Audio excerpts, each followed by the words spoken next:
Maghahanda lang ako ng almusal. Hindi ko alam kung nakapangain ka na pero ang tawag din sa amin ay apta. Tawagin mong hipon, hibi o alamang, bahala ka na kung saan ka masaya. Napakaluan lutuin, gisado lang. Humiwa ka ng sibuyas tapos pumitas ka sa tanim ng kapitbahay mo ng kalamyas. Sa mga hindi nakakaalam ari prutas, tuyo o sariwa malimit gamitin pampaasim lalo na din sa Batangas. Magpapainit na ako ng kawali at saka ko lalagyan ng pampalandas. Sa sobrang dali nito lutuin, kayang-kaya kahit grade 1. Mabilis ang gisahan lang, sagad ang apoy, naka full throttle. At yun nga, ilagay mo na po ang anak ng sugpo. Hindi ko na natanggalan ng bituka isa-isa kaya titimplahan ko na. Nilagyan ko ng sauté mix at maraming paminta. Haluin at napansin ko pala para kakong walang pag-asang mamula. Hindi ka nakuha sa santong gisahan. Pupuwersahin naman kita din sa chicken oil. Aywang ko naman. Sige, tuloy ang sangkutsa. Huwag mo na lang i-overcook, titigas ang laman. At saka baka humirap talupan. Pwede mo nang isama ang kalamyas pag nagkagayaan. Mabilisan lang, 2 halo at 2 itsa lang ang kinakailangan. Saka ko pinatisan at ayos na yan.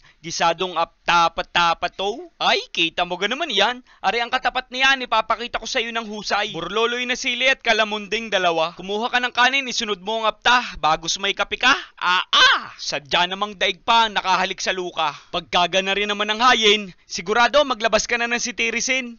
Ay inang!